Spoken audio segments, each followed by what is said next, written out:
হাজার ফুট ওপরে তখন আকাশ একেবারেই শান্ত দেখাচ্ছিল। নীল আকাশের বুক চিরে ছুটে চলছিল তিনটি যুদ্ধ বিমান, কিন্তু সেই শান্ত দৃশ্যের আড়ালেই তৈরি হচ্ছিল ভয়ঙ্কর এক সংঘর্ষের মুহূর্ত। তিনটি বিমানের ককপিটে থাকা পাইলটরা জানতেন সামনে অপেক্ষা করছে এমন একটি পরীক্ষা যেখানে সামান্য ভুলও ডেকে আনতে পারে নিশ্চিত বিপদ। একদিকে ছিল দুটি ইউক্রেনীয় সুখোই ২৭ যুদ্ধ বিমান, সংখ্যার বিচারে তারা এগিয়ে, আর সেই সুবিধা নিয়েই এগোচ্ছিল। অন্যদিকে ছিল রাশিয়ার মাত্র একটি সুখোই 35S। সংখ্যায় একা হলেও রুশ যুদ্ধ বিমানটি যে সহজ প্রতিপক্ষ নয় তা খুব শিগগিরই স্পষ্ট হয়ে যায়। ঘটনাটির সামনে আসে রাশিয়ার এয়ারফোর্স কমান্ডার এবং রুশ অ্যারোস্পেস ফোর্সেসের deputy commander in chief Sergei কোবিলাসের বর্ণনায়। তার দাবি অনুযায়ী একজন রুশ পাইলট মাত্র ৩টি আকাশ থেকে আকাশে নিক্ষেপযোগ্য ক্ষেপণাস্ত্র নিয়ে দুটি ইউক্রেনীয় যুদ্ধ বিমানের মুখোমুখি হয়েছিলেন। এরপর যা ঘটে সেটি আকাশ যুদ্ধের একটি নাটকীয় ঘটনা হিসেবে আলোচনায় আসে, কারণ সংখ্যায় ২ বনাম ১ হলেও শেষ পর্যন্ত ২ ইউক্রেনীয় সুখোই ৮৭ ধ্বংস হয়। তবে এই সংঘর্ষের শুরুটা ছিল অন্য অনেক মিশনের মতোই স্বাভাবিক। নির্ধারিত আকাশ সীমায় পৌঁছানোর পর রুশ পাইলট তার সুখোই 35S এর রাডার সক্রিয় করেন, কিন্তু খুব দ্রুতই পরিস্থিতির জটিলতার সামনে চলে আসে। ইউক্রেনীয় যুদ্ধ বিমানগুলো শুধু অপেক্ষা করছিল না, তাদের পক্ষ থেকে ইলেকট্রনিক জ্যামিং প্রযুক্তি ব্যবহার করা হচ্ছিল। শত্রুপক্ষের রাডারকে বিভ্রান্ত করা এবং প্রকৃত অবস্থান আড়াল করার জন্য এই প্রযুক্তি ব্যবহার করা হয়। রাডার স্ক্রিনে ভুয়া সিগন্যাল তৈরি করে লক্ষ্যবস্তুর অবস্থান সম্পর্কে বিভ্রান্তি তৈরি করাই এর অন্যতম উদ্দেশ্য। এই অবস্থায় রুশ পাইলট বুঝতে পারেন তার সামনে থাকা প্রতিপক্ষ প্রস্তুত এবং দক্ষ, সংখ্যায় তিনি একা।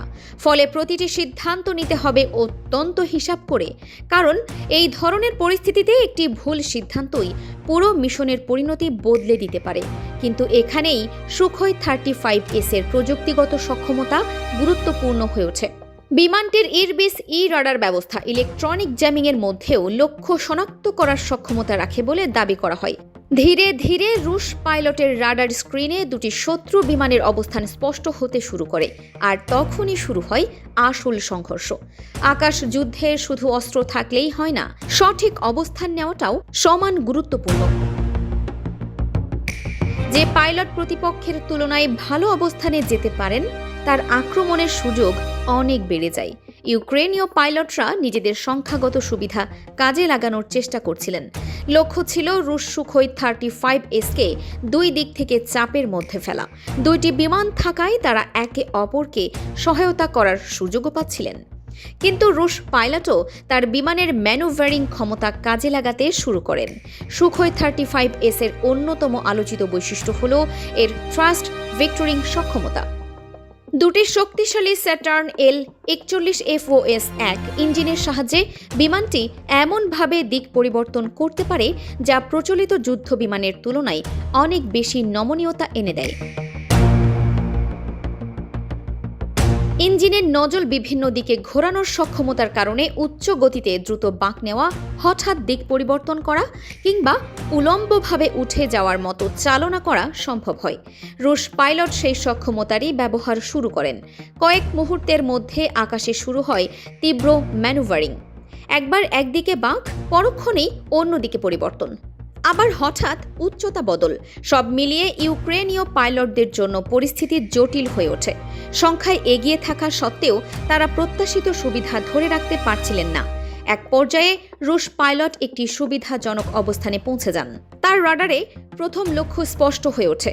রাডার লক নিশ্চিত হওয়ার পর শুরু হয় আক্রমণের প্রথম ধাপ। তার হাতে ছিল মাত্র 3টি ক্ষেপণাস্ত্র, সামনে 2টি লক্ষ্য, অর্থাৎ প্রতিটি সিদ্ধান্তের গুরুত্ব ছিল অসাধারণ। প্রথম ক্ষেপণাস্ত্র ছোড়া হলো। দ্রুত গতিতে সেটি ছুটে যেতে থাকে প্রথম ইউক্রেনীয় যুদ্ধ বিমানের দিকে। আক্রমণ বুঝতে পেরে ইউক্রেনীয় পাইলট প্রতিরক্ষামূলক চালনা শুরু করেন। কিন্তু ক্ষেপণাস্ত্রের গতি ও লক্ষ্যভেদের সক্ষমতার কারণে পরিস্থিতি দ্রুত নিয়ন্ত্রণের বাইরে চলে যায়। কয়েক মুহূর্ত পর আকাশে দেখা যায় বিস্ফোরণ।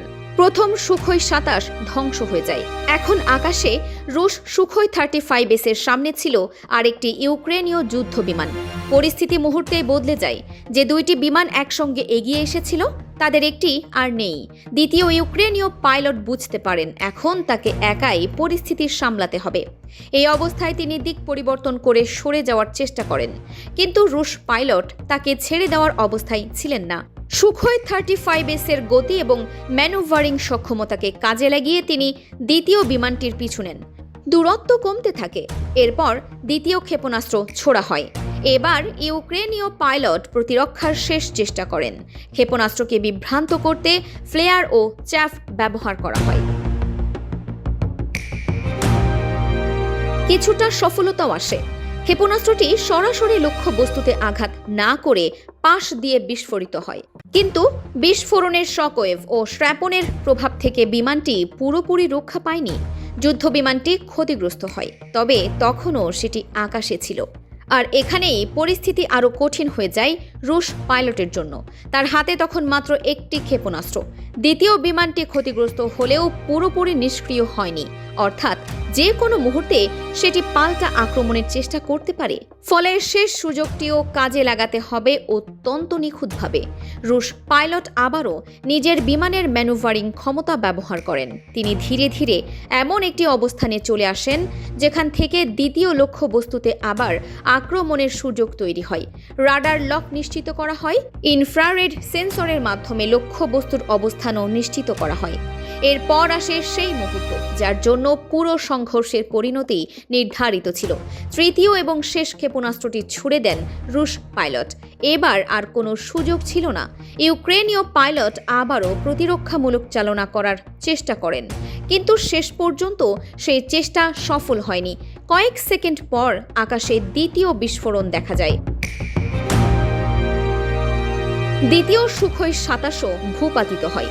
রাশিয়ার পক্ষ থেকে বর্ণিত এই ঘটনার পর সুখোই 35S যুদ্ধ বিমানকে নিয়ে আন্তর্জাতিক পর্যায়ে নতুন করে আলোচনা শুরু হয়। প্রশ্ন ওঠে, এই বিমানটির মধ্যে এমন কী সক্ষমতা রয়েছে যা একক একটি যুদ্ধ বিমানকে সংখ্যায় দ্বিগুণ প্রতিপক্ষের বিরুদ্ধে লড়াই করার সুযোগ দেয়? সুখোই 35S রাশিয়ার সুখোই পরিবারের একটি উন্নত যুদ্ধ বিমান।